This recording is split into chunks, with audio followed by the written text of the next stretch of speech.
మా సార్ వెంకటాంపల్లె, ఇలా గన్పూర్ మండలం వెంకటాంపల్లె మాది. నా పెద్ద కొడుకు సిఐ, చిన్న కొడుకు ఎక్కడున్నది మాకు తెలియదు సార్. పేరు నాగేశ్వర రెడ్డి. చిన్న కొడుకు కానిస్టేబుల్. ఇద్దరు బిడ్డలు ఒక ఆమెను గంగారం ఇచ్చిన, ఒక ఆమెను గోపులాపురం ఇచ్చిన. వాళ్ళ కష్టం చేసుకొని వాళ్ళు బతుకుతున్నారు. మాకేం ఆశపడకుండా వాళ్ళ కష్టం చేసుకొని వాళ్ళు బతుకుతున్నారు. మాకు ఆస్తి పంపకాలు ఆస్తి చేసి అని మా పెద్ద కొడుకు 4 ఏళ్ళ నుండి మాకు సతాయించాడు. సతాయిస్తే నాయన నేను చచ్చిన దగ్గర ఉండండి, చచ్చినాక చేసుకుందరని చెప్పిన.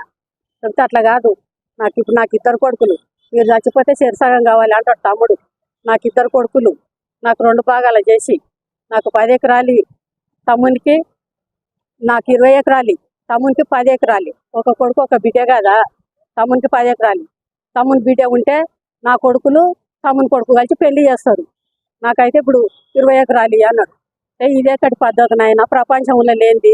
నీకు పెద్ద ఓదలు ఉండవు, ఏంటికి కారం అవుతావు నాయన. నీకు ₹1,00,000 వస్తాయి, కొంత 50,000 వస్తుంది. నీ కష్టం నువ్వు చేసుకొని బతుకున్నాయినా, నువ్వు సంపాదించుకో. ఇంతదానికి ఎందుకు రద్దీ పడతావు? నువ్వు నీ పిల్లలు ఉన్నంత వరకు గుడకంగా ఇది అన్యాయం చేసిండని అనుకుంటారు జనం. వద్దు నాయన, నీ కాలు మొక్తానాయన. ఒకవేళ అమ్మనాయన చచ్చిపోయినరు అనుకో, అమ్మనాయన చచ్చిపోతే నేనే సాకినా, నేనే చెల్లెలు పెళ్ళిళ్ళు చేసిన అనుకో, నేనే తమ్ముని సాగిన అనుకో, పెద్ద మనసు చేసుకొని ఆయన ఈ కాలం కాకుండా ఆయన అని కాళ్ళు మొక్కిన చెప్తే కూడా కాక పొట్టనీకి వచ్చిండు. కుర్చీ తీసుకొని ఉరికొచ్చినప్పుడు నాకు మోకాలకు ఆపరేషన్ అయ్యింది, లేచే పరిస్థితిలో లేను. నేను లబలబ మొత్తుకునే వాళ్ళకల్లా నా ముందర కుర్చీ వాళ్ళకి పెట్టిండు. అట్లా 4 సార్లు వచ్చి 4 కుర్చీలు వాళ్ళకి దిగిండు. ఒక్కడు ఒంటిగా వచ్చిండు, పేపర్ తీసుకొని వచ్చి నాకు ఏడాడిస్తావు ఇక రాసి, ఫస్ట్ నాకు ఏడాడిస్తావు రాసి అని 2 సార్లు వచ్చి బెదిరించిండు. బెదిరిస్తే ఉడకంగా నువ్వు చంపినా సరే కానీ 10 మందిని తోలుకొచ్చుకొని ఆయన అయితే ఆయన చేసిస్తా కానీ 10 మందిలో మాట్లాడుకొని చేసుకుందరని చెప్పినాక నేను మా అక్క కొడుకును పిలిపించిన, మా పెద్ద మంచి వాళ్ళ అక్క కొడుకును పిలిపించి అట్లా నాగేశ్వరరెడ్డి ఉండని 4 దినాలు మీకు ఓకే ఎక్కడ పోతుందని అన్నారు. లేదు మా నాకు ఇప్పుడే చెప్పియాలి అన్నాడు. చెప్పిందంటే సరిసాగం చేసుకొని రాయని చెప్పిండు. రామాంజనేయులు చెప్పిండు. చెప్పినాక నువ్వు ఇట్లా అడిగినావంట అని అడిగిండు.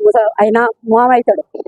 4 ఎకరాలు వస్తుంది మామ, పెళ్ళాళ్ళకి సరి ఎకరా ఇస్తా అంటున్నాడు కదా నాయన, వాళ్ళు కష్టం చేసిండ్రు కదా, ఇయ్యకోకో మాకేం బాధ లేదు, మాకు సరి 14 ఎకరాలు వస్తుంది మామ, చేసుకుంటాం అన్నాడు. అంటే నేనేం చెప్పినా, నాయన చేసుకుంటారు ఎట్లా, నేను చేసిస్తాను. పెద్ద మనుషుల తోలుకొచ్చి పార్కాత రాసుకొని పార్కాత రాసుకున్నాక ఓ క్లాస్ అన్ని తోలుకొచ్చుకొని కొలతలు చేసుకొని మళ్ళీ దేశాలు రాసుకోండి. ఈ దేశకు నేనుంటా, ఆ దేశకు నేనుంటా, ఇక్కడ వాడు ఇక్కడ నేను దేశాలు రాసుకొని చేసుకోండి నాయన చెప్పిన. అట్లా కాదు, నాకు రాసి నాకు ఎక్కనో తిక్కు రాసి అని మళ్ళీ ఓసారి వచ్చిండు. పార్కాత రాసి ఇచ్చినాకనే మళ్ళీ వచ్చిండు అన్నాడు. జనవరి ముందర వచ్చే పోతున్నాయి, ఆయన ఎలా వస్తా చూడు. పెద్ద కొడుకుకు 15 ఎకరాలు, చిన్న కొడుకు 11 ఎకరాలన్నారా ఇచ్చినాక ఇప్పుడు మళ్ళీ వస్తుంది నాకు, నాకు ఇవ్వాలి. ఇచ్చిన దగ్గర ఎవరు చేసేది లేదు అని అందరు నాపిండు, కవులలో నాపిండు.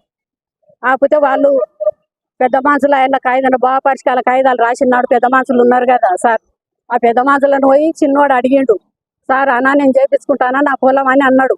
అంటే వాళ్ళు ఇంకేముందిరా, తచ్చిపోయింది కదా, రిజిస్ట్రాలు అయినాయి, మీ అన్న లోన్ తెచ్చుకున్నాడు, నీవు లోన్ తెచ్చుకున్నావు, చేయించుకోపని చెప్పిండు. వెంకటేశ్వర రెడ్డి చెప్పిండు, గురుమూర్తి రెడ్డి చెప్పిండు, శ్యామసుందర్ రెడ్డి చెప్పిండు, గొల్లయాదాయ చెప్పిండు. వాళ్ళని అందరిని అడిగి తూకం పోసిండు. కౌలు రైతు 10 సంవత్సరాల తూకం పోసిండు. 5 ఎకరాలు 2 సార్లు దున్నిచ్చిండు. ఇప్పుడు 30,000 చిల్లర అయింది ఖర్చు. అయినాక పోపించినాక వచ్చి ఇప్పుడు అందరిని ఊళ్ళే మొత్తం ఎన్ని టాక్టాలు ఉంటే అన్ని టాక్టాలు రద్దు, ఎవరు పోయినా మీ మీద కేసు చేస్తా అని అందరినీ బెదిరించిండు. చుట్టుముట్టు తాండలు ఉండే, తాండలను కూడా బెదిరించిండు. ప్రతి మంచికి చెప్పిండు చుట్టుముట్టు పల్లెలకు గుర్తంగా ఎవరు పోవద్దు. మా తమ్ముడు వచ్చి నువ్వు చెప్పినట్లు ఒప్పుకుంటానే అని నన్ను అడిగితే, వాడు పవన్ చేసి నాతోటి మాట్లాడిపిస్తే మిమ్మలను అప్పుడు నేను చెప్తాను మీకు దున్ననికి, అంతవరకు పోయేది లేదని బెదిరించిండు. వాడు మొన్న 2 దినాలు 3 దినాలు 4 దినాల తర్వాత తిరిగి మందిని అడుక్కున్నాడు. మేము రామయ్య నీ వంట ఫోన్ చేసి మా ఆయన చెప్పినట్లు ఇంత అని మాట్లాడితే మామూలు అప్పుడు ఫోన్ చేయమన్నాడు. ఇంకా 5 ఎకరాలు కావాలి, ఇవ్వకపోతే తలకాయ రోట్లో పెట్టి దంచుతా అని మాతోటి అన్నాడు. తలకాయ రోట్లో పెట్టి దంచుతా, నరికి పొలి జల్లుతా తమ్ముడిని అట్లా. మామూలు ఏమంటాడు, బిడ్డ నీ లంజ గుద్దల జంగుడు లంజదానా, నేను చెప్పినట్లు వింటావా లేదా, నీవే నేర్పుతున్నవే తమ్మునికి అంటాడు. నీవే నేర్పుతున్నావే లంజదానా. మాకు ఒకరి దగ్గర ఒకరు పోగుద్దు, మామూలు వచ్చి కొడుతుండడు. వాళ్ళు ఎవరంతలా కొళ్ళు ఉండేటట్లు పిలిపించి భయం పెట్టు సార్ అని చెప్పినాం. ఇప్పుడు పోయి అడిగినాం కూడా, ఇప్పుడు పారకాతి ఎట్లుందో, వాళ్ళ రిజిస్ట్రార్ రూల్ ఎట్లుందో అట్లే ఎవరి దాళ్ళు చేసుకోమని సార్, లొల్లులు వద్దు.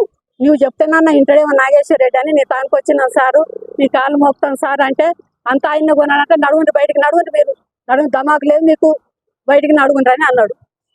మేము కాళ్ళు మోపుతామంటే ఒక మా మాటలు బయటకు దొరికించండి, పోయిన అని తలిగితే బెదిరుకొని బయటకు వచ్చినాం. మేము నాగేశ్వర రెడ్డి తోటి ఫోన్లో మాట్లాడేది మేము విన్నాం. నేను సంపాదించిన సార్ అంటాడు. అంటే నీవు ఆయన సంపాదించిన ఆయన అంటున్నాడు కదా సార్, ఆయనకు జాబ్ రాకముందు మాతోటి ఎన్ని బాండ్ కాగితాలు ఉండవు, ఒకసారి చూడుండు సార్, మా బాండ్ కాగితాలన్నా చూడుండు సార్ అన్న. సార్ మీ సోయి మా చెప్తున్నాడు అని ఏదో ఆయన ఇంగ్లీష్లో మాట్లాడాడు తిట్టినట్లు. ఎవరి దగ్గర లేవు సారు, మేము ఇప్పుడు ఒంటిగానే ఉండవు, 2 ఏళ్ళు అవుతుంది ఒంటిగానే ఉండవు.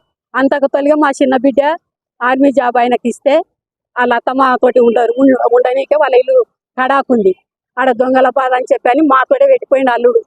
10 ఏళ్ళు ఆమెనే వండి పెట్టింది మాకు, ఆమె కష్టమే తిన్నాం, 10 ఏళ్ళు ఆమె కష్టమే తిన్నాం. అప్పుడు నీళ్ళు